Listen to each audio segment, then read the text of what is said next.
myself on a green turf. I gently gaze at the blue sky and wonder. I wonder how the world would be without us people on it.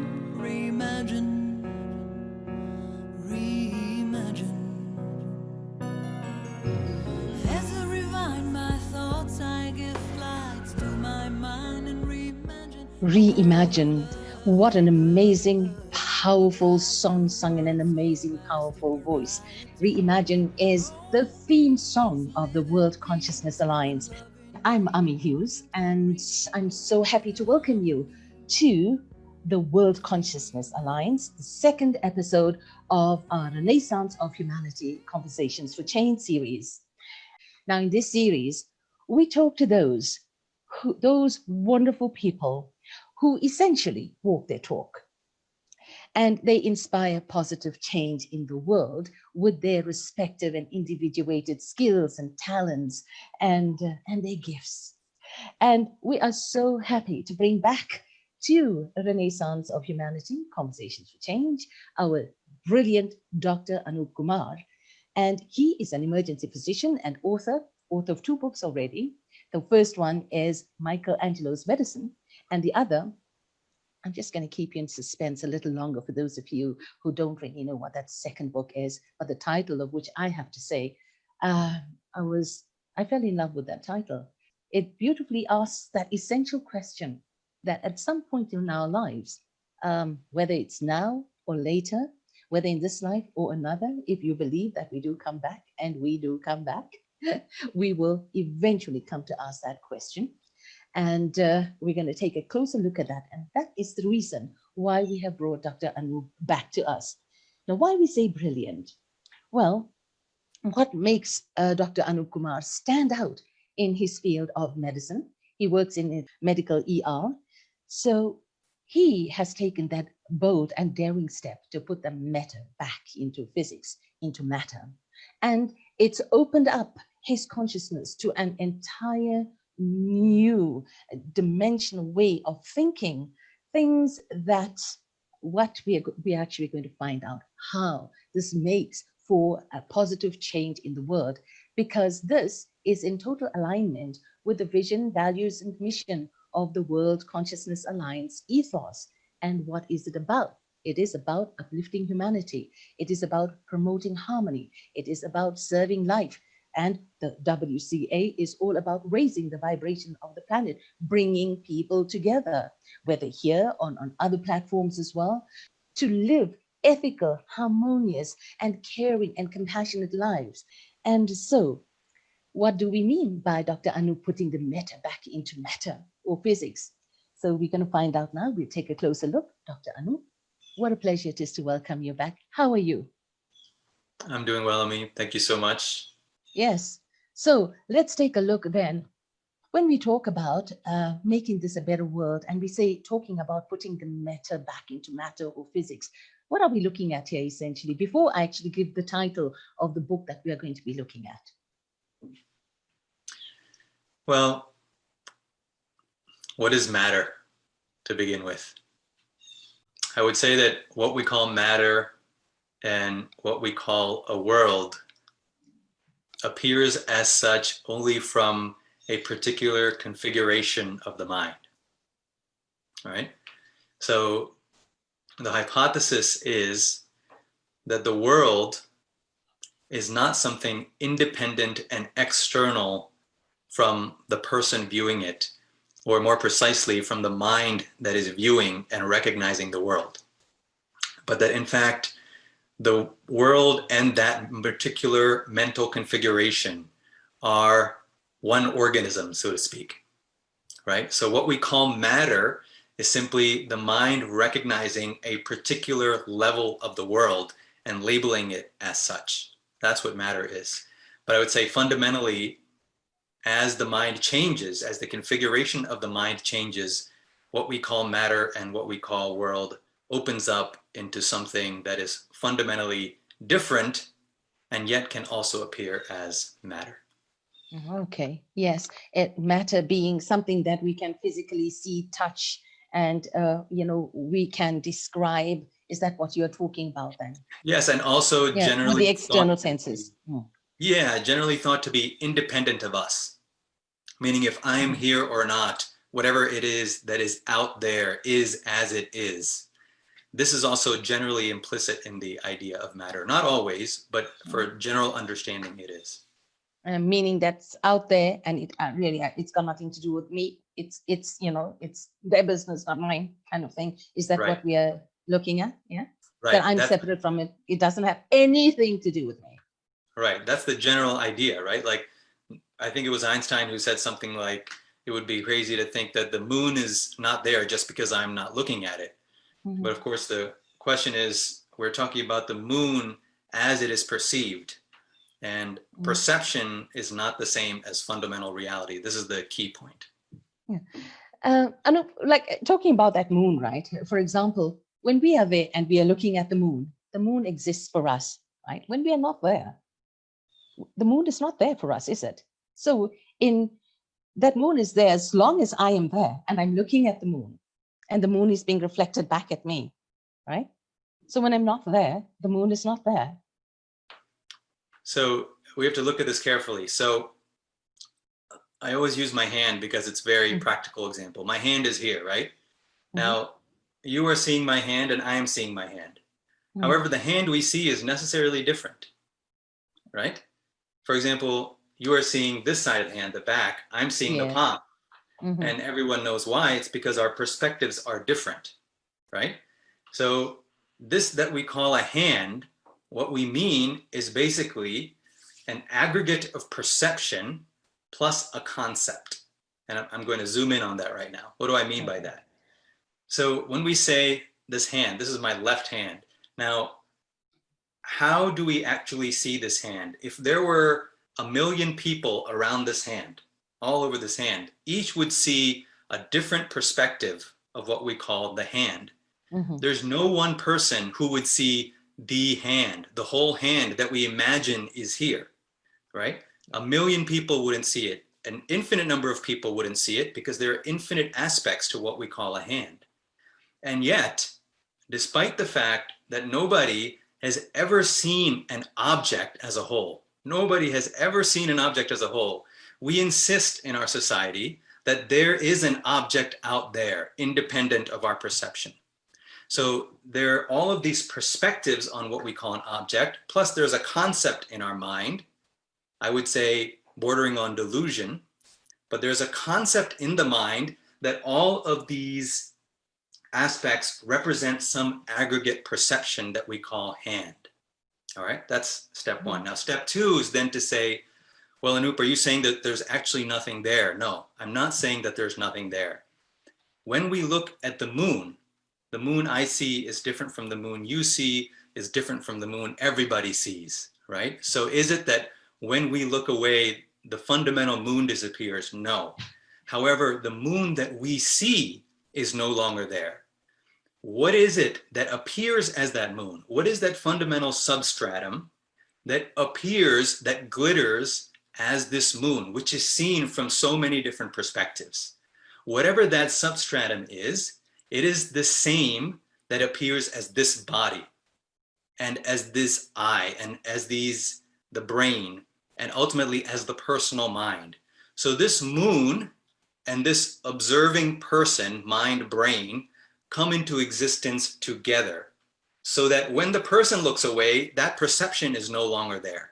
However, the fundamental substratum is still there. So when we say the moon is still there, it is not the perceptual moon that still exists. It is the fundamental reality, what I call consciousness itself, that still exists. However, it is not divided by this subject-object interface, and it is not separated by space.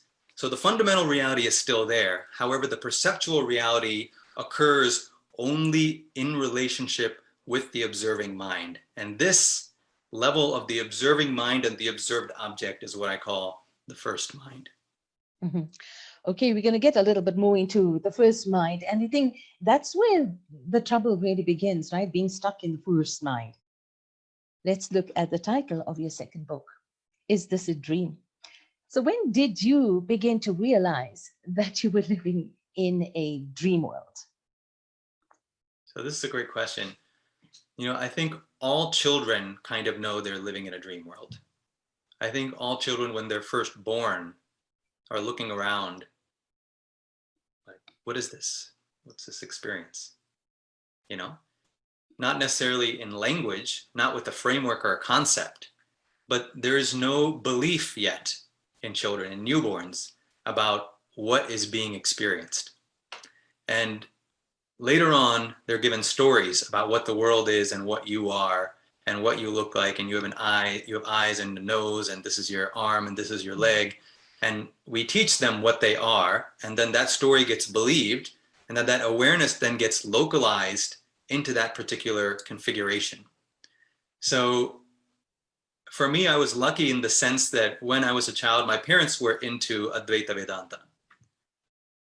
Advaita means two or dual, and Advaita means not two, right? And the fundamental understanding is that all which appears multiplicitous is actually an expression of something fundamental that is not separate and has no parts, right? So whether it's you and me, or here and there, or now and then, past and future, all of these ideas and experiences, the very experience themselves, are differentiations of, let's say, an underlying reality which has no fundamental parts, exactly like a dream, in which the dreaming mind, which is not two, that dreaming mind appears as you, that body in the dream, as your friend, as your enemy.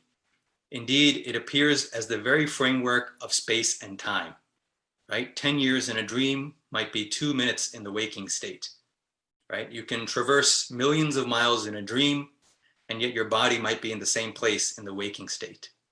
So just as in a dream, the one mind differentiates apparently, this is the key word, it apparently differentiates. It's not that the mind is actually separate. It is still that fundamental mind. However, within itself, a character can come to see and recognize the world of multiplicity. So this is the deeper meaning behind the word Advaita. And then Vedanta comes from Veda Anta. Anta means end, and Veda is knowledge. So Vedanta is the end of knowledge. What does this mean? It can be interpreted in many ways. Two important ways are that at the end of certain texts in the Hindu tradition, right, the Upanishads, at the end of the Vedas, these Upanishads are there, what's called the Vedanta, the end of knowledge. So it's physically located at the end of the Vedas. That's one meaning. The other meaning, and the more significant import, is that it is in fact the end of knowledge. After I learned this and this and this and this and this, and a person has many fancy degrees and they know this, and they're, in the end, they will still at some point have a feeling of emptiness, that there's something I do not know. Because what they may not have recognized is that all that is known is in relation to myself. I'm the knower that knows all things. And the degree to which I can know something is limited by the degree to which I know myself. That is not common knowledge yet in our society. So the culmination of knowledge is Vedanta. So Advaita Vedanta is that underlying reality which appears multiplicitous and in fact is not. That is the culmination of all knowledge. This is the deeper meaning of Advaita Vedanta. Yes. So this my parents were into when I was a child. And so that story was there. And I was lucky because of that, because then there's not as much chance to believe too much of what the world tells you. Because I was always told that, yes, what the world says is important and incompletely true. And there's more to the story. So that what happens is the mind stays open. It doesn't tend to believe the stories of the society that this is what is truth, this is what is ultimate reality, this is what will make you happy. And because of that, that experience developed over time and took hold. The misconception that we are talking about religion here, or some kind of tradition, it's not about that. What we are talking about, we are referring to the physics of matter. We are referring to the physics of ourselves, getting to know ourselves better. If I can put it that way, am I correct? Yes, this can be put into all kinds of stories, whether it's a a philosophical story or a spiritual story or a religious story or a scientific story or a practical story, I favor the practical story because I think it's most relevant to most people. But this can be put into many different views. The key part is, how does it relate to me as a person? How does it relate to the world? And how does it change this experience? And most fundamentally to me, this is practical. Yes. So we're talking about practical living, the practicalities of this, right? But let's try this in this. How will this then make a better world? Where does it begin? The world does not really begin outside of us. The world actually begins from inside of us. Let's take a look at that and tie it in with Is This a Dream? That's the second book that Dr. Anoop has written. So we talked about the first mind, and what is this second mind, right? The second mind is when the sense of identity is no longer circumscribed within a particular personality or within the body. All right. So this is the metaphysics of it, is that the sense of identity, which was previously localized within a body, right? That I am this body, or I am within this body, or these thoughts are within this body, or my mind is simply a creation of my brain. All of these kinds of notions and the experience of localization, when that shifts and when the identity is no longer constricted in that way, this is what I refer to as the second mind. Now, this ties in directly with what you were talking about, Ami, because when we see ourselves as this particular thing, this particular body, then what happens is the mind projects this world of multiplicity, numerous objects, right? Cars and houses and trees and people and all these kinds of things. And it's living at this level of multiplicity. And what happens is, if there is not that greater vision of oneness and that greater vision of unity, then what happens is there is a feeling of scarcity. There's so many things out there, and there's just this one little me. I need to gain more things. I need to acquire. I need to buy. I need this and I need that. And so the fundamental perspective here in the first mind is one of scarcity, is one of competition, and is one of fear, of needing more and more, right? The fundamental perspective of the second mind is different, because that identity is no longer restricted to one particular thing. And therefore, in this unified vision, the natural assumption is one of abundance. The natural assumption is one of cooperation. The natural assumption is one of sharing, because the fundamental feeling is there is enough, right? There is, and we know this in our society, there is enough. We haven't figured out how to manifest that, how to actualize that within programs, but there is enough already in the society. So this second mind mindset is about this sense of abundance, about this sense of sharing. And this is where love, compassion, all of these are natural aspects of the second mind, as opposed to something that we are trying to create or derive or become as part of the first mind.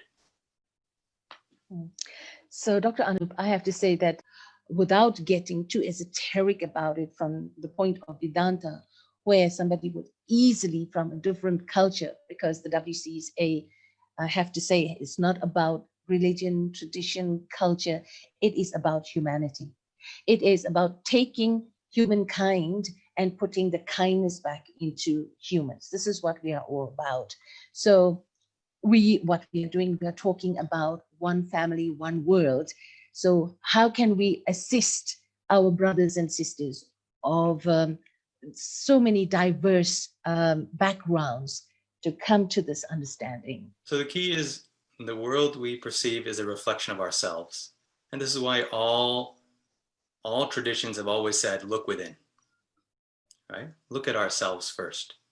Feel ourselves first, right? Recognize what is here already. Looking around right now, just in the room or wherever you are right now, right? What is this experience that we are having right now, right? Is this just me as a person in this room of a bunch of full of objects? No, there is a fundamental presence here. There is something deeper here, which is dancing as this world. And in accessing this, the natural feeling is one of openness and love. And this love is something that connects all of us, right? This understanding, this recognition is something that connects all of us beyond the barriers of time and space. This is why we can all communicate right now. This is why we can feel each other right now, right? We may be hundreds or thousands of miles away. How are we feeling each other? The technology of the internet is not supposed to communicate feeling, right? But how are we feeling each other? Because we are sitting and living in the same field that is couching all of us, that is holding all of us. And this is the most practical thing in the world, right? We can talk about it in terms of metaphysics, but we can also simply just feel what it is right now. So here's a question that's come through. It's from Sanya. Thank you, Sanya, for your question. Dear Dr. Anoop, this is so inspiring. Can you share with us how we can raise our vibration on a global level? So Sanya, the beauty of this, in my view, is that the answer to most questions about this, in terms of how we operate as a collective, is simply to start within ourselves and see what we are. Because in seeing what we are, I mean, you said the question, who am I? Right? Who am I? And in seeing who we are more completely, in seeing, if you will, the rest of what we are, this naturally includes all people, right?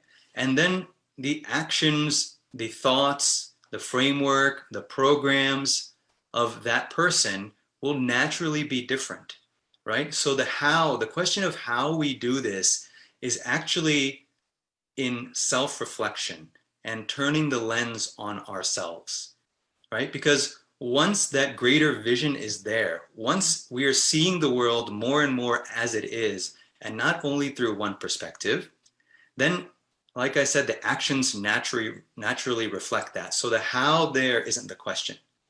So in the beginning, it's a matter of self-reflection, and that is looking at the mind and first, is it steady enough to begin this dive within oneself?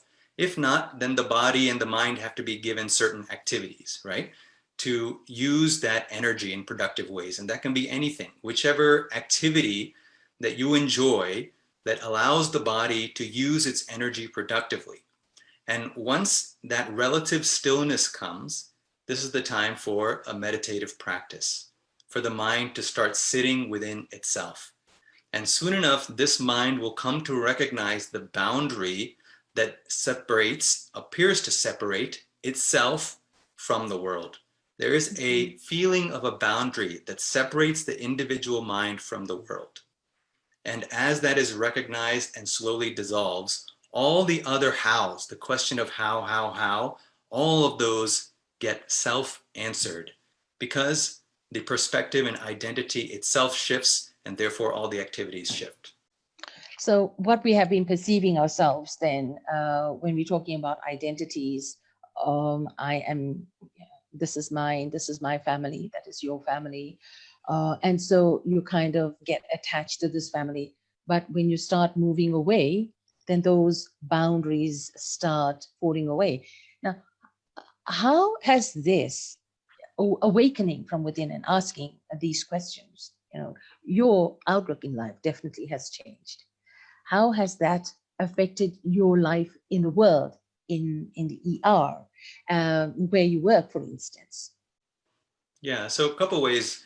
One way is this, which is speaking, trying to communicate about this. That's a very obvious way. I've spent more and more time doing this, not doing as much clinical medicine, in trying to tell a story that shows people that many of their experiences are actually quite normal, to use a word that's not so great, but they're quite typical. Most people are having some kind of experience like this, but we don't have a language to codify that, and we don't have a framework, so it kind of comes and goes. But once we start to recognize and really hone in on what's happening, it really sets in and changes the perspective. And this has implications for healthcare, for business, for politics, for everything in the world. So that's one way, trying to tell a better story to show that this is a standard way of seeing things. The other way is just when we're not communicating, then it's simply doing what I'm doing, but it's with a different vision and recognition of what life is. So let's say I'm in the ER, right? I'm not creating new diagnoses because of this perspective, right? I'm not creating new treatments because of this perspective. However, when I see a patient and when I see myself, it's not the same way as it might be otherwise.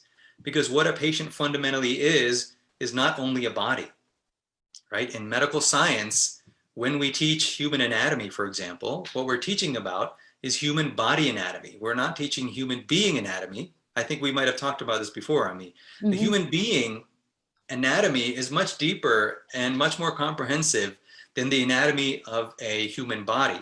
So when we see a person, we see them more fully. When we see ourselves, we can see our own biases manifesting.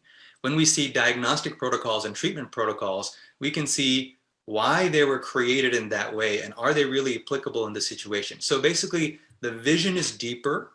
And the other way is when we see a patient, you know, one of the biggest aspects of healing is simply being there, simply actually being there and not being lost in the thought current, right? Because when one is lost in the thought current, then that presence and connecting is not there. It cannot be there because the identity is caught up in that. And so simply being there, what happens, a person starts to talk more and more and more and more because almost everyone has so much to say. And that in itself is a healing. There's a healing in simply being able to say what they want to say. So the answer to your question is informal activities through communicating as such, but the other way is through simply being in the world differently and recognizing the world differently. So Yeah. your colleagues in the ER, Anoop, have they noticed that you think differently, you perceive differently? What do they have to say about this? Yeah, well, you know, I teach meditations at the hospital. I do that. I haven't done that recently, but I was doing that for a while where every month or so we get together and we do meditations. Now I do them over Zoom.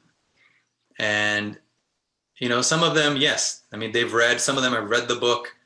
They know that, you know, I think differently or I might speak about things differently. One of my colleagues told me that, you know, if you weren't working next to me in the ER, I would never believe you're an ER doc. That's what one of them said to me, which is doing what you do, right, definitely has an edge over your colleagues in terms of diagnoses and seeing what others don't really see because you're looking at it from a completely high perspective. Like Einstein says, you cannot solve a problem with the same energy that has created it. You have to come from a higher perspective energy to solve the problem. And what yeah, it mankind depends has on been, the system as yes, well. go on. Because Go on. within a particular system, there are only so many things you can do within a system, right? So that's why I'm also speaking outside of this, because a key part of this is changing the system, is changing the underlying assumptions, the beliefs of the system. And it's through that that we can change the diagnostic protocols and treatment protocols. Because when I'm practicing in the ER, I'm practicing evidence-based medicine. I'm practicing medicine according to the medical science that I learned, because that's what I've been certified in. That's what patients are coming to me for.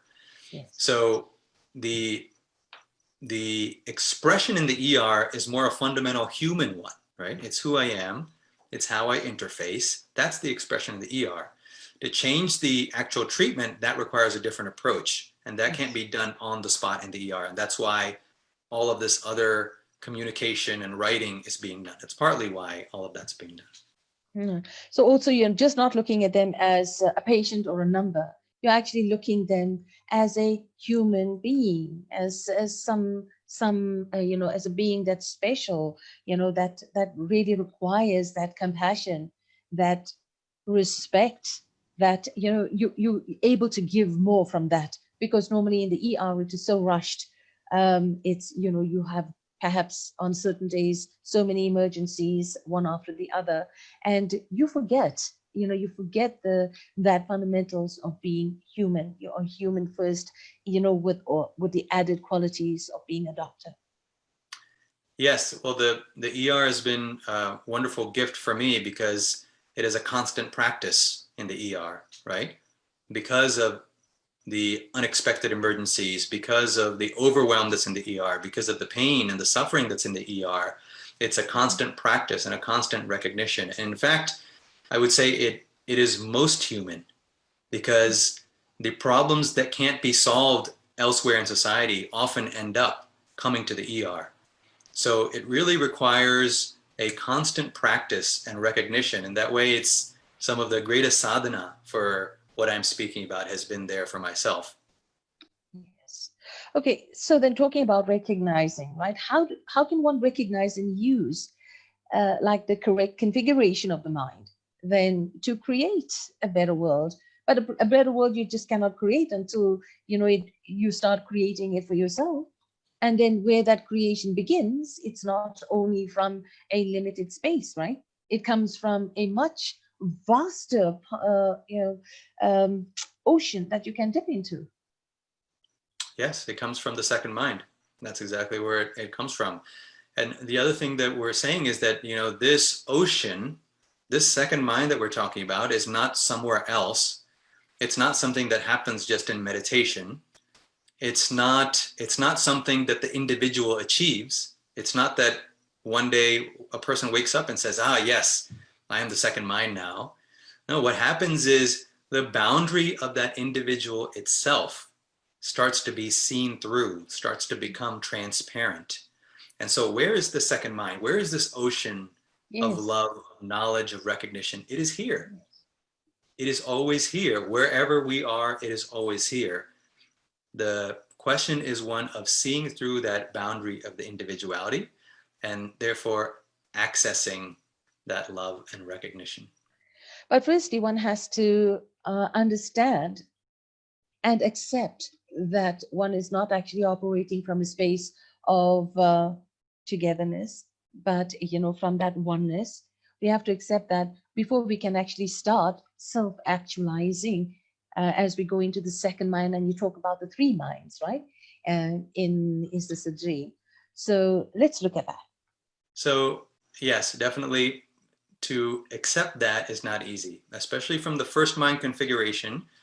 I would say not only not easy, ultimately it's not possible to completely accept this from the first mind state, because it is a threat, as it were, to the individual. It can feel like it, right? And that's why that's why meditation can be hard, because to sit there and to be with one's own thoughts can feel threatening.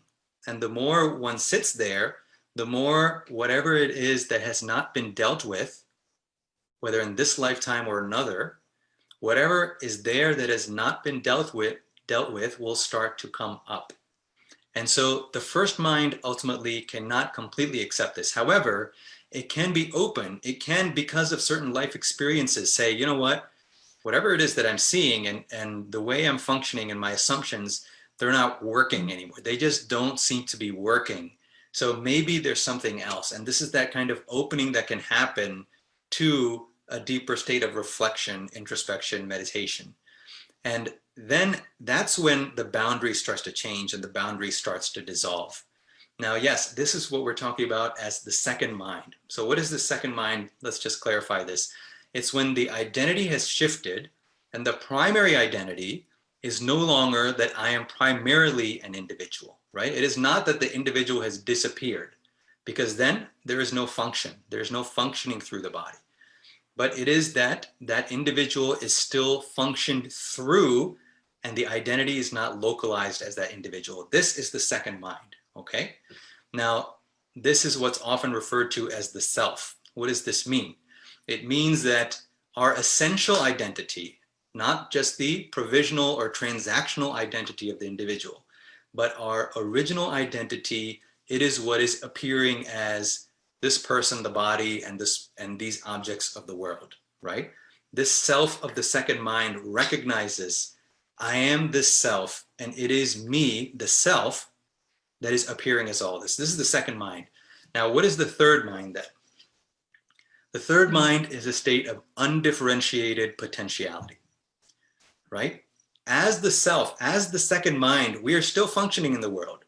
This is the world that we talk about as the world that we can create, the beautiful world that we can create, the world where healthcare sees the whole human being, the world where business recognizes human beings and the needs of human beings, right? A world where our systems reflect who we are and reflect the love and the unity that we share. This is the second mind vision of self as world and world as self. Now, even this is a state of relative differentiation. Yes, compared to the first mind world of division and multiplicity and strife, yes, it is unity, right? First mind is multiplicity, second mind is unity, and the third mind is non-duality. Meaning that this third mind is not even one, because one only happens when there's two. One only happens when there's three.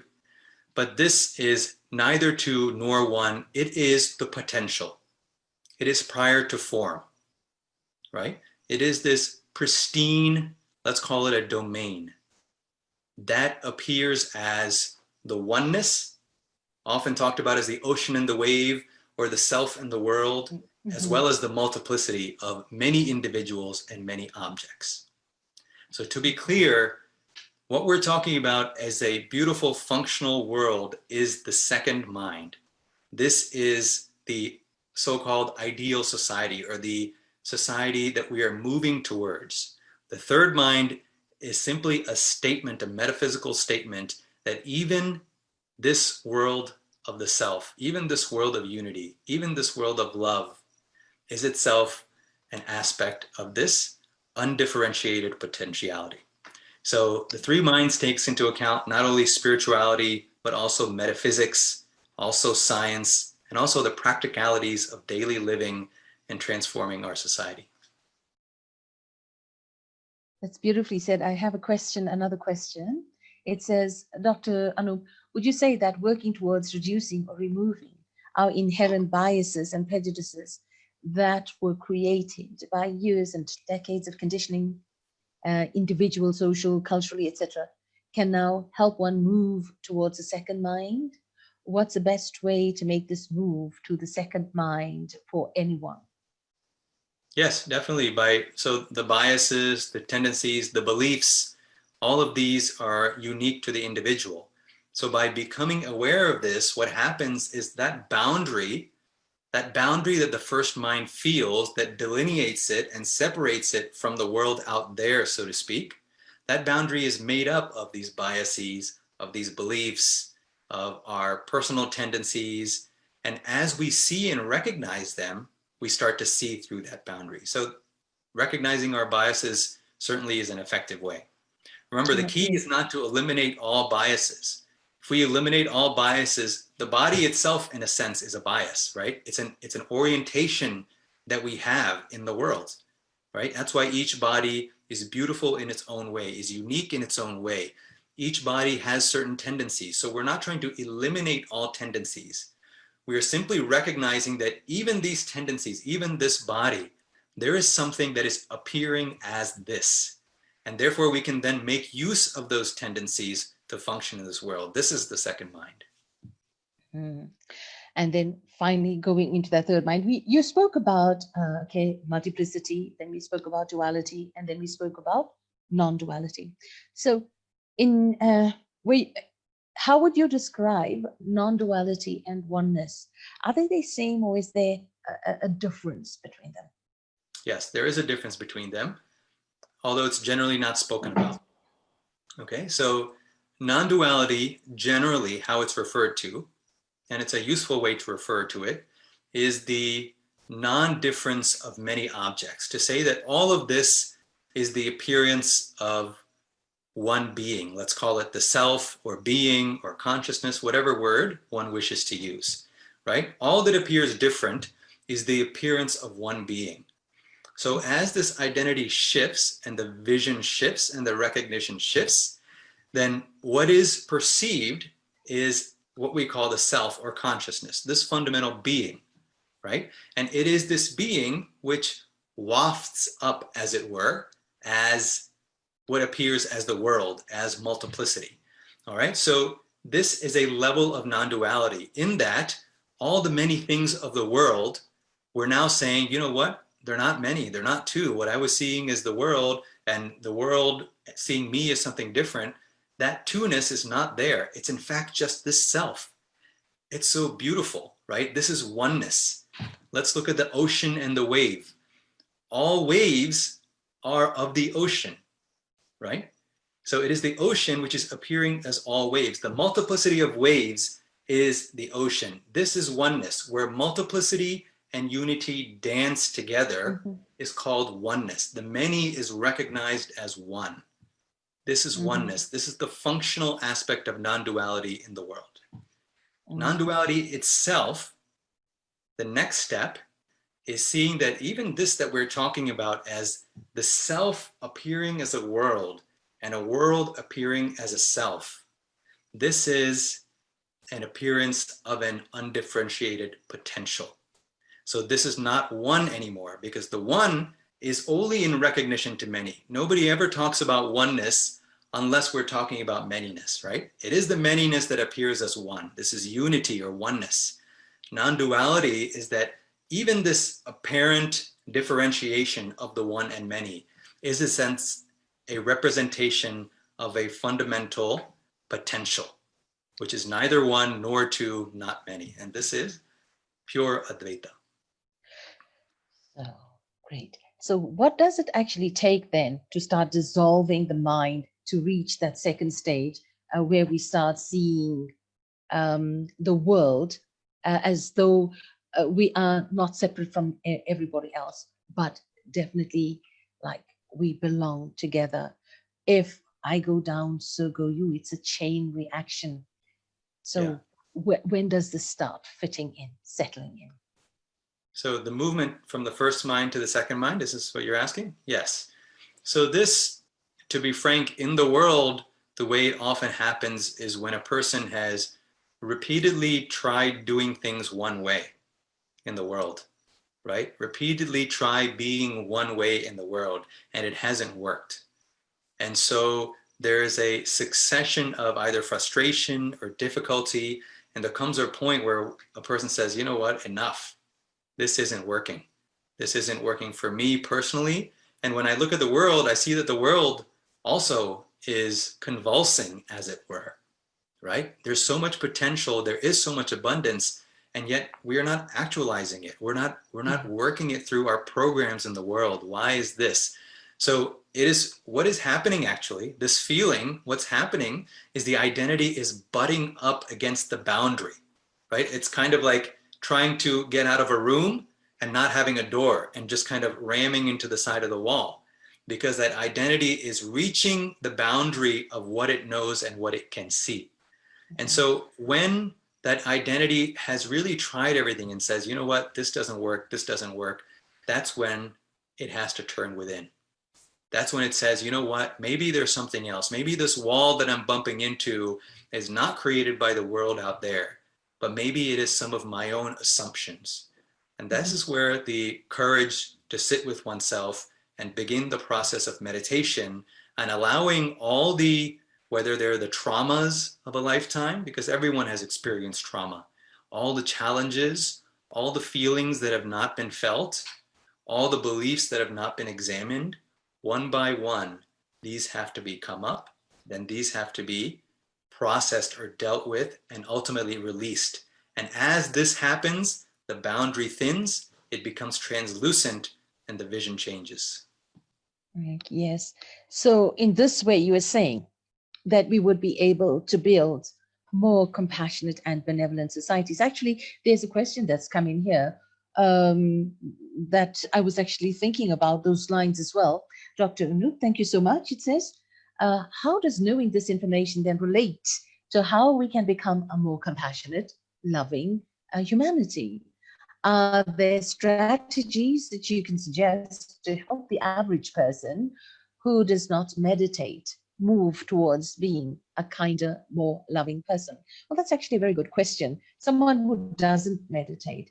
So moving from the first mind, multiplicity, second mind, duality, third mind, non-duality, does one have to sit in meditation, or can this be achieved in other ways, Doctor? No, you certainly don't have to sit in meditation. However, the mind naturally becomes reflective at some point, right? So when I say meditation, I don't necessarily mean sitting down, legs crossed and saying anything or chanting anything. No, Mhm. meditation is simply a state of stillness of the mind. And that is common to everyone, right? This transition to the second mind being characterized by a state of stillness of mind is common. It is a common gateway for everyone. Now, that doesn't mean that the body has to be still. It doesn't mean that my body has to be frozen. Some people become very still while walking, right? Some people become extremely still while dancing. Some people while singing, right? While writing, while speaking. So it's different for everyone. There's a natural course for every person.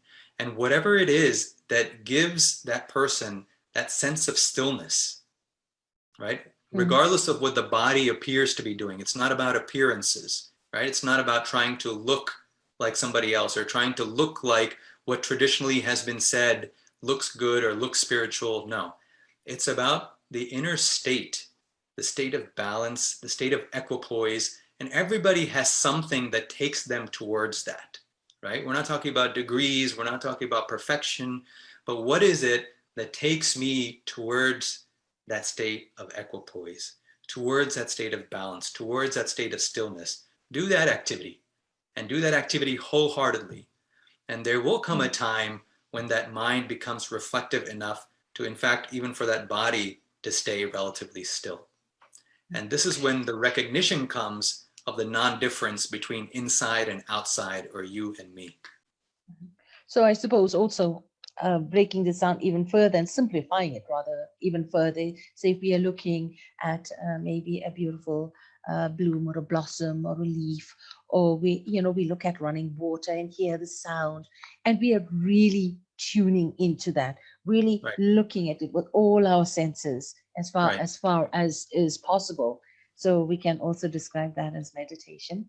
right. And recognizing then, so when we have that moment, whatever it is that works for a person, in that moment, recognizing that, and then seeing that that which is experienced in that moment is not unique to that moment. It was Mhm. simply that was an avenue for you to get there. And now when you move from that activity, you will see that that nature is still there or can still be there. And so now extending the bracket of that experience beyond that particular avenue, which took you there, and then coming back to that avenue once in a while to again bring it back.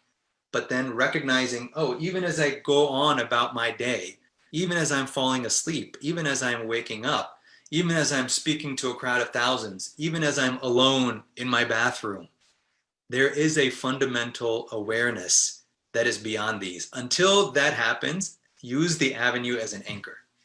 Yes. So, Dr. Anoop, can you believe it? It's coming up for an hour, and this hour has flown by so quickly. Before we wrap, is there something you would like to add? Maybe something I've forgotten to ask you or didn't think about? You know, I think it's important to say that whatever it is we're talking about is right here. It's right here where you are right now.